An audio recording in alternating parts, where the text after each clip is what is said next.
Okay, so first day natin ngayon at naisipan kong mag-record ng mga driving moment at hindi naman siya hindi naman siya nakaka-distract kasi nakaset na siya. Nakafix na yung yung Osmo Pocket sa dashboard. At ito yung pinaka-pilot episodes natin.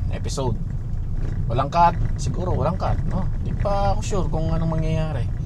Walang cut, posibleng ganon, upload na lang at kwentuhan lang para daily may pinag-uusapan tayo. At probably upload ko to ng around siguro mga 9 to 12 para usap lang, makadocument ko yung buhay ko. Hindi siya typical na vlog. Kasi pagka nagdadrive ako, dun pumapasok yung mga ideas, mga concept, yung kalikutan ng utak, kalikutan ng isipan. Tapos pag nagsha-shower din, no? Kaya naisipan kong gumawa ng ganitong klaseng series na ewan ko, vlog ba yung tatawag natin dito? Di naman siguro podcast to, no? Basta ganyan, video lang tayo tapos pag-uusapan natin yung mga ganyang concept. Kasi ako naisip ko yung kakaisip ko ng concept, kakaisip ko ng gagawa muna ako ng script bago ako mag-video. Walang nangyayari. So ang gagawin ko nga, ito action na kaagad. Action na kaagad, then susunod na yung inspiration. Bahala na kung may views or wala. Minsan kasi kailangan natin na ganun. Hindi natin dapat hintayin yung inspiration, motivation para umaksyon tayo. Kasi hindi natin alam kung kailan darating yan eh. Maraming beses ko na yan napanood sa mga vloggers. Madaming nagsasabi na ganyan. And yes, napatunayan ko na totoo. Totoo pala na ganyan.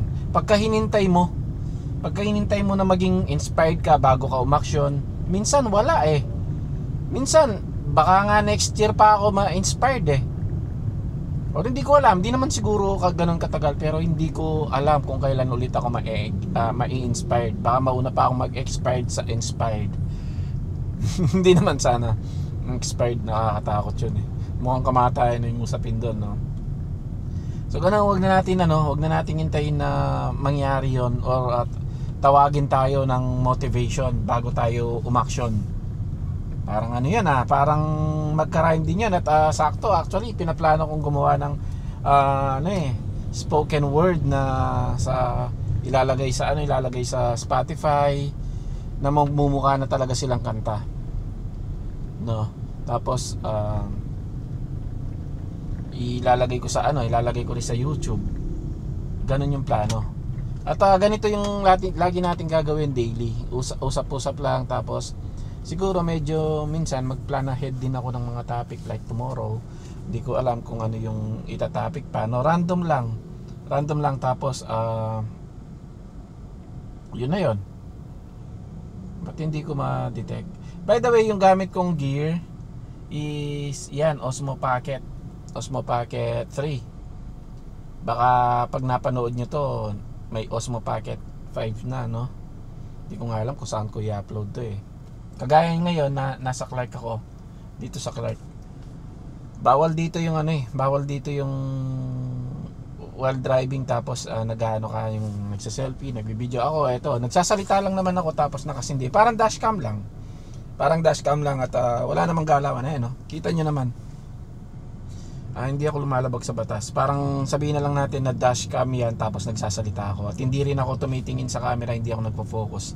Tinitignan ko talaga yung daan dito. Maselan dito sa Clark.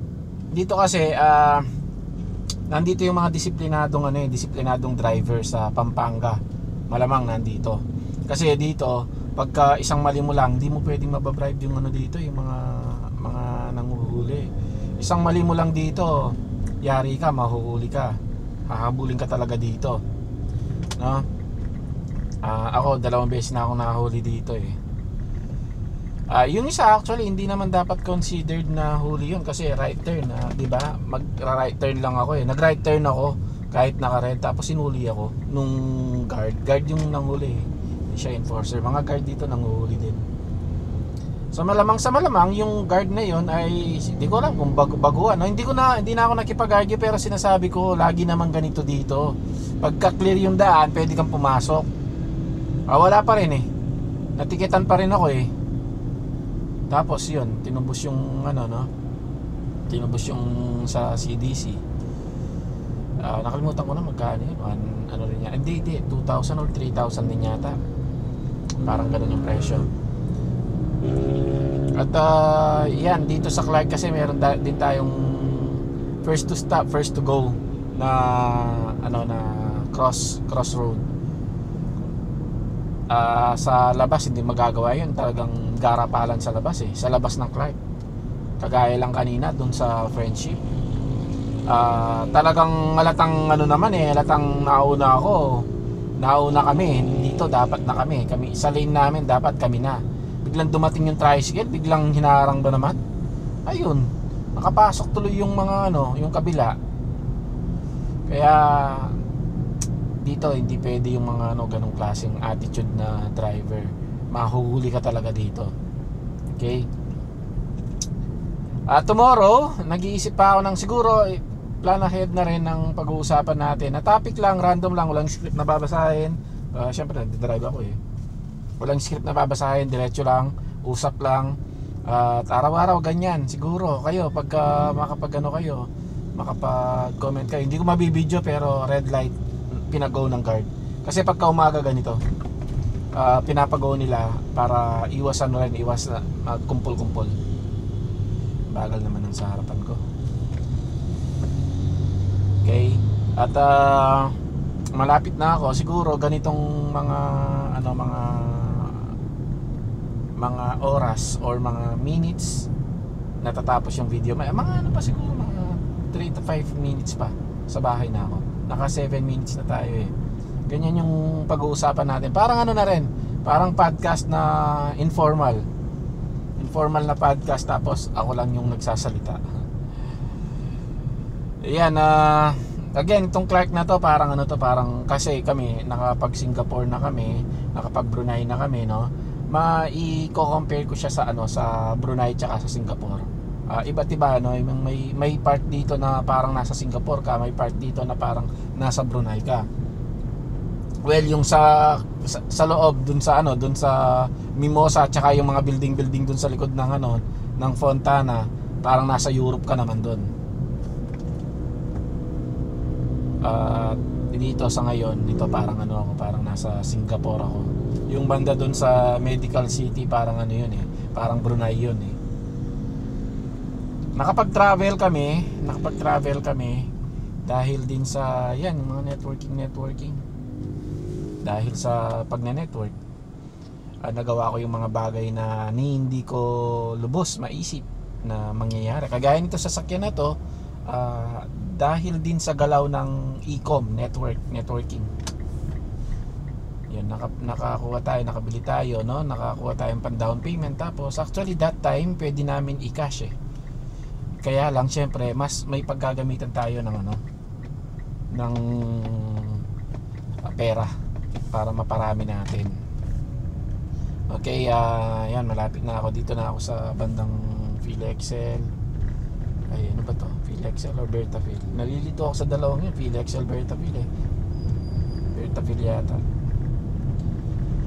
Hindi ko ma-video yung paligid kasi nga syempre anti-distracting something na ganon.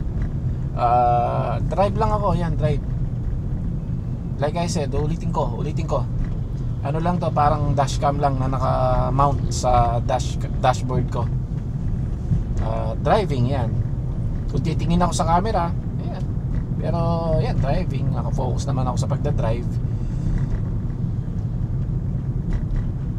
And dito sa Clark na to, marami akong nakikitang mga sports car na malulupit eh.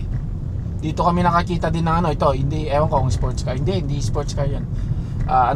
Tesla Cybertruck. Yun, truck siguro kasi Cybertruck eh. Dito kami nakakita ng parang sila eh, nabigla pa sila nung nakakita sila ng ganun na personal eh. Dito mismo sa spot na yan, dito. Hindi ko mapapakita sa inyo dyan. At yan, paliko na kami yan. Paliko na ako. Kasi for your info pala, galing ako sa for security. Huwag ko na rin banggitin kung ano yung ginawa ko pala kanina. For security lang. Total, yung mga magiging followers dito, magiging kaibigan din natin. One day malalaman din naman ninyo, no? So mahabang ano, yan, traffic light, tapos left tayo. At pagdating dun sa ano, dun ko tatapusin yung video. Syempre hindi ko ipapakita kung saan kami nakatira mismo, no? Baka madali tayo. Baka madali tayo ng mga may nagalit sa vlog ko, may magalit sa mga videos ko, may ma-offend, tapos pupuntahan nila tayo at yari. Anyway, like I said, ito yung pilot episode natin. At bukas maghanap ako ng magandang pag-usapan na topic. Then bahala na, kamo at may kung ano yung pag-uusapan natin. Ayan, paliko na ako. So naka 10 minutes tayo. Sakto siguro, laging ganun araw-araw. Or 12 minutes mas maganda. Okay. Medyo dito yung mga taong naglalakad dito, mga ano yan, mga nagtatrabaho sa Clark. Ang daming naglalakad dito ganitong oras at saka sa hapon. Lalakad-lakad dyan dito sa sila yung mga ano natin, magigiting nating nagtatrabaho. So hanggang dito na lang mga tol, palabas na ako ng gate at see you again tomorrow. Mukhang walang kwenta yung first episode natin. Thank you and God bless.